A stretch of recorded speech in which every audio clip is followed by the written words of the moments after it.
কেন শিক্ষাঙ্গনে আবার নতুন করে জবাই করো স্লোগান দেওয়া হবে?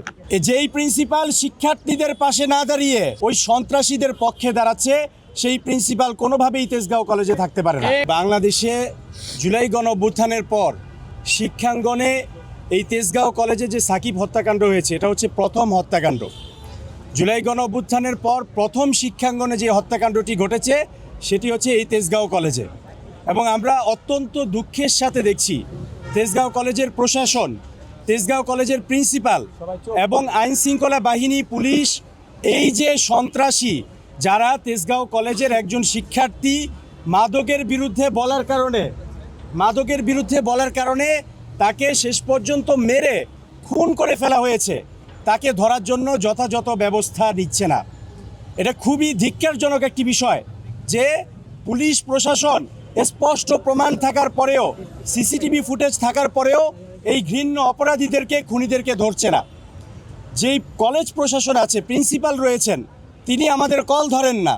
আমি খুবই দুঃখের সাথে দেখেছি, একটু আগে শুনেছি শিক্ষার্থীরা বলছে যখন সাকিবের বাবা এই কলেজের প্রিন্সিপালের সাথে দেখা করতে চেয়েছে গতকাল, সে বলেছে আগামী 2 দিন নাকি তার খেলাধুলা রয়েছে, সে এই খুন হয়ে যাওয়া এই শিক্ষার্থীর বাবার সাথে দেখা করতে রাজি না।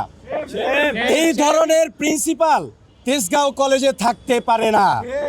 ঠিক যেই প্রিন্সিপাল শিক্ষার্থীদের পাশে না দাঁড়িয়ে, খুনিদের বিরুদ্ধে না দাঁড়িয়ে, নির্যাতিতদের পাশে না দাঁড়িয়ে ওই সন্ত্রাসীদের পক্ষে দাঁড়াচ্ছে, সেই প্রিন্সিপাল কোনোভাবেই তেজগাঁও কলেজে থাকতে পারে না। শিক্ষার্থীদের প্রাণের দাবি এটা।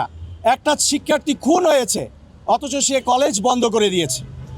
সে মামলা করেছে বলেছে, কলেজ প্রশাসন বলেছে মামলা করেছে, কিন্তু সেই মামলার কাগজ কই? শিক্ষার্থীদের কাছে তারা দেয়নি, আপনাদের সাংবাদিকদের কাছেও দেয়নি। তার মানে এই কলেজ প্রশাসন সেই আগের মতোই ছাত্রলীগ স্টাইলে তারা চালানোর চেষ্টা করছে। তারা শিক্ষার্থীদের পাশে নাই। আমরা জুলাই গণঅভ্যুত্থানের পর এই ধরনের অন্যায় মেনে নিব না।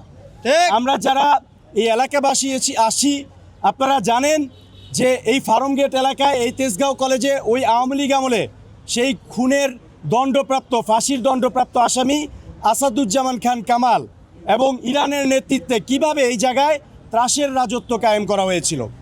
এখন যদি কেউ আবার একই স্টাইলে নতুনভাবে সন্ত্রাসের রাজত্ব কায়েম করতে চায়, আমরা যারা জুলাইয়ের ছাত্র জনতা আছি আমরা তাদেরকে প্রতিহত করব। এটা স্পষ্ট ঘোষণা।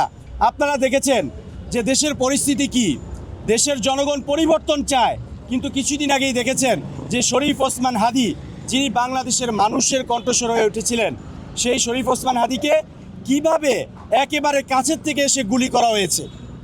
এবং আমরা জানি এই শরীফ ওসমান হাদির খুনিরা বাংলাদেশের যে আওয়ামী ফ্যাসিবাদের দোসররা আছে, প্রশাসনে আছে, সচিবালয়ে আছে, তাদের সহযোগিতা ছাড়া তারা এই খুনিরা পালাতে পারে নাই।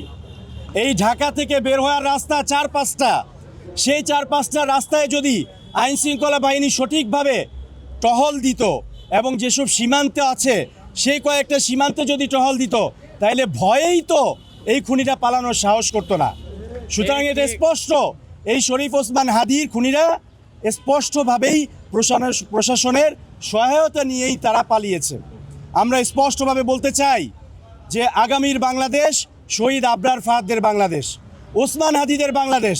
এই বাংলাদেশে আবার নতুন করে কেউ শিক্ষাঙ্গনে, শিক্ষা প্রতিষ্ঠানে সন্ত্রাসের রাজত্ব কায়েম করবে, সেটা আমরা কোনোভাবেই মেনে নিব না।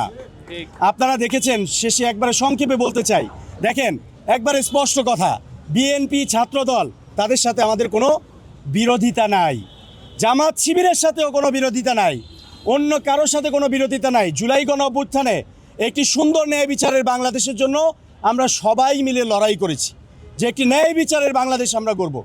সুতরাং এই যে ছাত্রদল, রাকিব নাসির ভাই, তাদের সাথে বহু আন্দোলন আমি করেছি, তাদেরকে আমি স্পষ্টভাবে বলবো, এই সন্ত্রাসী যারা আছে, ছাত্র দলেরও যারা মুখ খারাপ করছে, নাম খারাপ করছে, তাদেরকে আপনারা দ্রুততম সময়ের মধ্যে আপনারা বহিষ্কার করেন এবং প্রশাসনকে বলবো তাদেরকে গ্রেফতার করেন।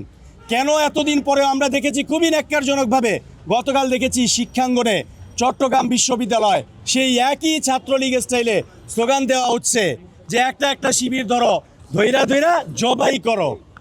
এই স্লোগানগুলো দিত আওয়ামী লীগ, ছাত্রলীগ কেন শিক্ষাঙ্গনে আবার নতুন করে জবাই করো স্লোগান দেওয়া হবে? এটা তো কখনো হতে পারে না। সুতরাং এই যে শিক্ষার্থী যারা আছে তারা কাউকে ভয় করে না। তারা জুলাই গণঅভ্যুত্থানের পরে তারা চায় যে নতুন একটি বাংলাদেশ।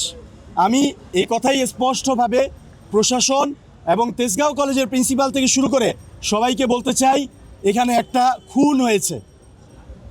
একজন শিক্ষার্থীকে প্রকাশ্যে মাদকের বিরোধিতা করায় খুন করা হয়েছে। সিসিটিভি ফুটেজ আছে, সকল প্রমাণ আছে।